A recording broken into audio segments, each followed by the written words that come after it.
My best friend was the best man at my wedding, but he'd been sleeping with my wife since college and fathered my first child. Last week changed my entire life. I, 32 male, was cleaning up my wife Andrea's, 30 female, phone because it was running slow and she asked me to free up some storage space. She handed me her phone without hesitation and went to take a shower. While going through her message recycle bin to clear up space, I found something that made my blood run cold. There was a message from Nash, 31 male, our mutual friend of 8 years, that read, "I can't stop thinking about all the things I want to do to you when I see you again." I met Nash and Andrea during our college days back in 2015. We were all part of the same study group for our economics class. Nash was always the life of our group, charming, funny, and someone everyone wanted to be friends with. He had this way of making people feel special, especially Andrea. Back then, I never thought anything of it. We were all just good friends trying to survive college together. Andrea and I started dating in our final year of college. Nash was actually the one who encouraged me to ask her out. He kept telling me how perfect we would be together and how he had never seen Andrea happier than when she was around me. When we finally got together, Nash was our biggest supporter. He helped me plan dates, gave me advice, and was always there for both of us. We got married in 2017, and naturally, Nash was my best man. I still remember his speech at our wedding, how he talked about being there from the beginning of our relationship and how he knew we were meant to be together. Everyone was crying happy tears. Andrea even joked that Nash's speech was better than her father's. After the wedding, Nash remained a constant part of our lives. He would come over for dinner at least twice a week, sometimes more. Andrea and I both worked, but she had more flexible hours at her graphic design job while I often had to stay late at the accounting firm. During those times, Nash would keep Andrea company. I actually appreciated it because I didn't want her to feel lonely. When Tommy, our son, was born 3 years ago, Nash was one of the first people at the hospital. He became Uncle Nash to Tommy, always bringing him gifts and taking him to the park. Tommy adores him. I used to think how lucky we were to have such a dedicated friend in our lives. Andrea is now 4 months pregnant with our second child. We were both excited when we found out, though Nash's reaction was oddly subdued. He congratulated us but seemed distant afterward. At the time, I chalked it up to him being busy with work. After finding that first message, I spent hours going through her phone while she was asleep.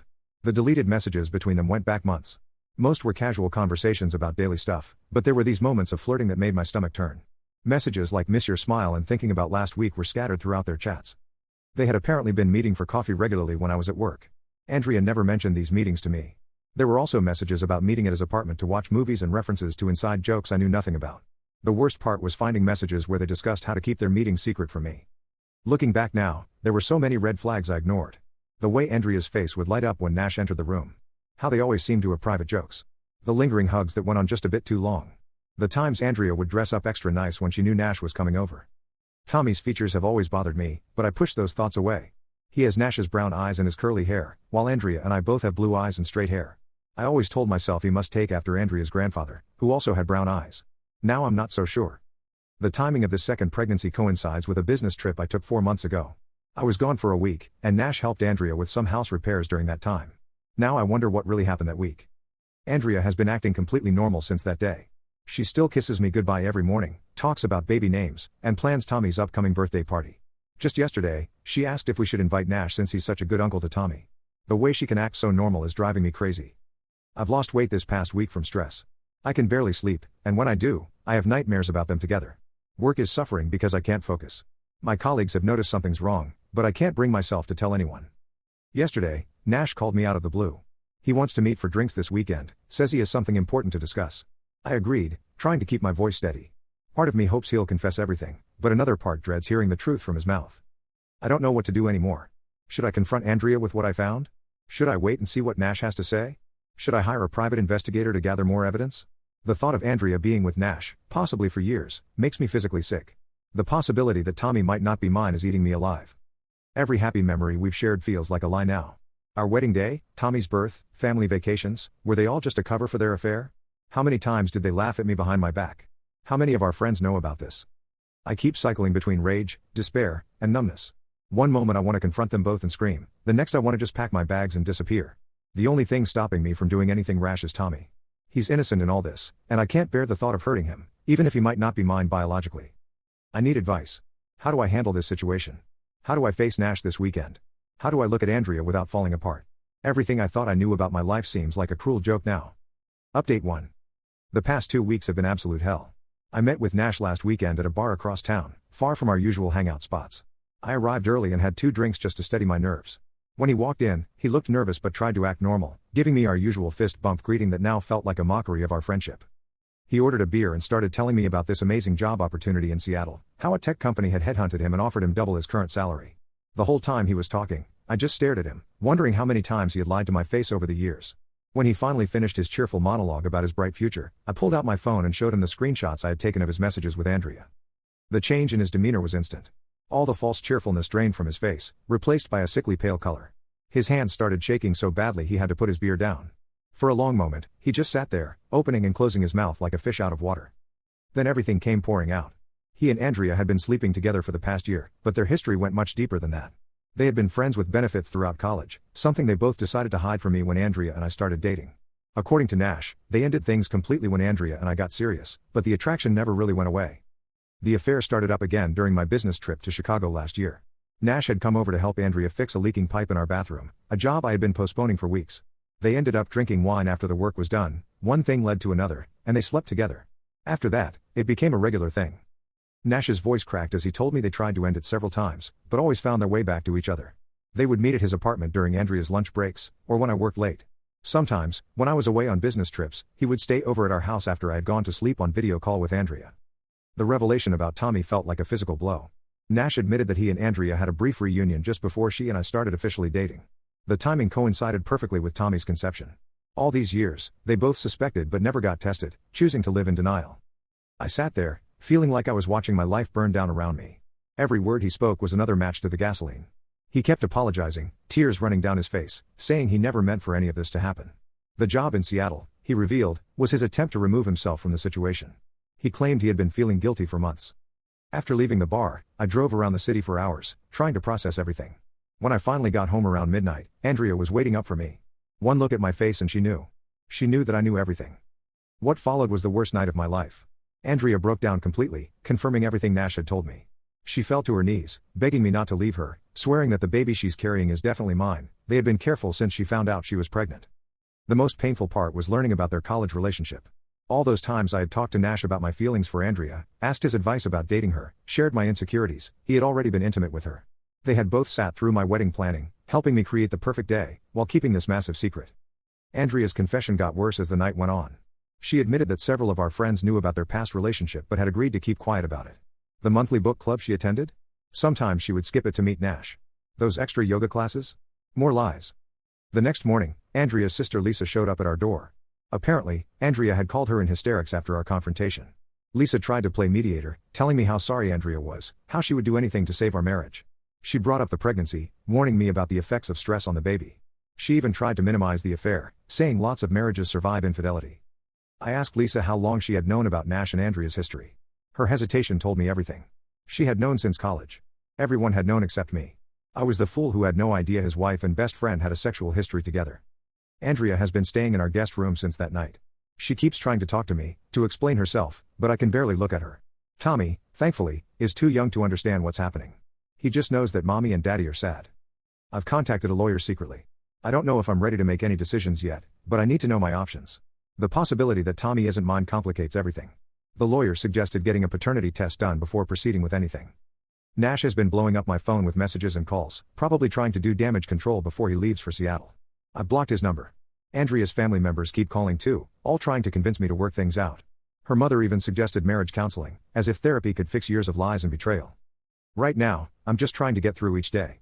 I go to work, come home, play with Tommy, and pretend everything is normal. But nothing feels normal anymore. Every time I look at Tommy, I search his face for traces of Nash.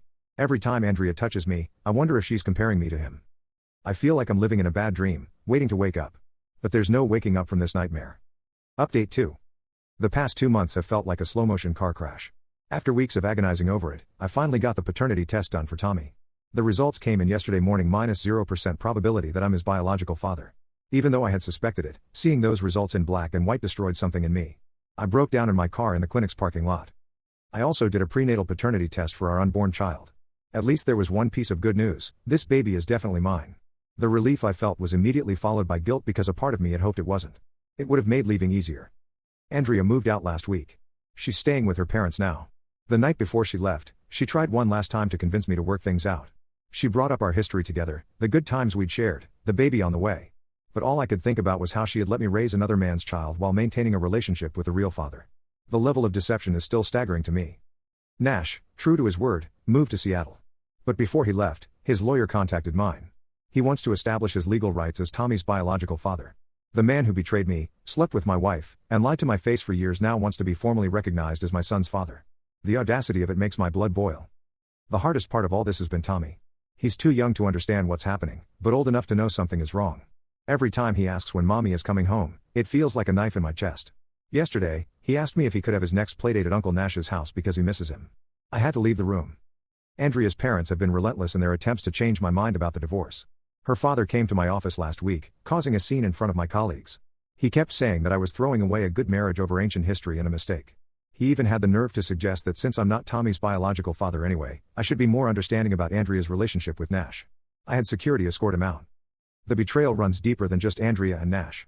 I've discovered that our entire social circle knew more than they let on. My friend Jack finally confessed that he had caught Andrea and Nash in an intimate moment at a party last year but didn't tell me because he didn't want to get involved. Another friend, Emma, admitted she had known about their friends with benefits arrangement in college. She said she assumed I knew about it too.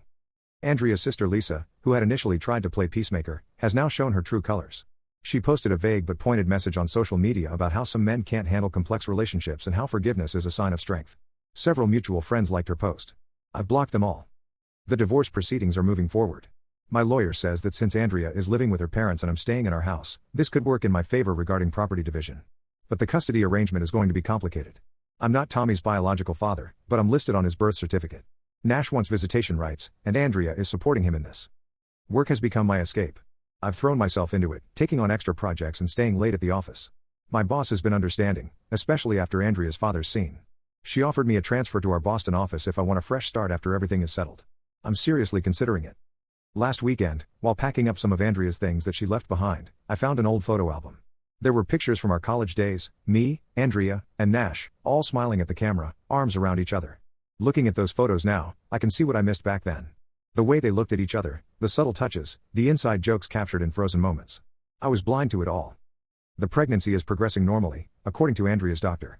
She sends me updates after each appointment, probably trying to keep some connection between us. The baby is a girl. Under different circumstances, this would have been a moment of joy. Now, it just feels complicated. I'll love this child, but she'll grow up in a broken home because of her mother's choices. Update 3. The divorce was finalized last week. It's strange how something that takes years to build can be dismantled in just a few months. Andrea got primary custody of Tommy, which makes sense given the paternity test results. I got partial custody of Emma, our daughter who was born 2 months ago. The custody arrangement allows me to have her every weekend and 2 weekdays. Nash moved back from Seattle last month. His amazing job opportunity apparently didn't work out. Or maybe it was just an excuse to leave town until things cooled down. He and Andrea are officially together now. They're planning to move in together next month, into a house just 15 minutes from where I live. The thought of Tommy living there with them makes me sick, but there's nothing I can do about it. The custody exchanges are awkward. Andrea tries to make small talk, asking about work and how I'm doing. Nash stands in the background, trying to look apologetic. Sometimes he tries to talk to me about Tommy, telling me I'll always be his real dad regardless of biology. I just ignore him. The last time he tried to shake my hand, I walked away mid-sentence. Our friend group has split into factions. Some, like Jack and Emma, cut ties with Andrea and Nash completely. Others think I should have tried harder to save my marriage. Lisa, Andrea's sister, still posts passive-aggressive comments on social media about forgiveness and moving forward. I've heard they're all invited to Andrea and Nash's housewarming party next month. Tommy still calls me daddy, and Andrea says he always will. But now he also spends time with Nash, who's trying to transition from Uncle Nash to some kind of father figure. Last week, Tommy came home from their house talking about how Daddy Nash took him to the zoo. Each time he says that name, it feels like a fresh wound. Emma is the one bright spot in all this. She looks just like me, which is both a relief and a reminder of everything that happened. Andrea suggested hyphenating her last name with Nash's since they're a family now too, but I shut that down immediately. My daughter will have my name, at least I can be sure of that. I decided to take the transfer to Boston. The distance will make the custody arrangement more complicated, but I need a fresh start. Andrea wasn't happy about it, saying it would be harder for Emma to have a relationship with her half-brother. I reminded her that she's the one who created the situation. The house is sold. I'm moving into a 3-bedroom apartment in Boston next month. 1 room for me, 1 for Emma, and 1 I've set up as a play area that can double as Tommy's room if he ever visits. I know it's probably naive to think he will, especially with Nash in the picture now, but I can't quite let go of the boy I raised for 3 years.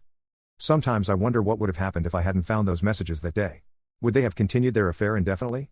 Would I have lived my whole life not knowing Tommy wasn't mine? Would there have been more secret children? More lies? In a twisted way, maybe finding those messages was a blessing. At least now I know the truth. Last week, I went on my first date since the divorce. It was nothing serious, just coffee with a colleague from the Boston office. But it felt like a step forward. For the first time in a year, I spent an evening not thinking about Andrea or Nash or what could have been. Maybe that's what moving on looks like, small moments of forgetting, until those moments grow longer and the pain grows duller.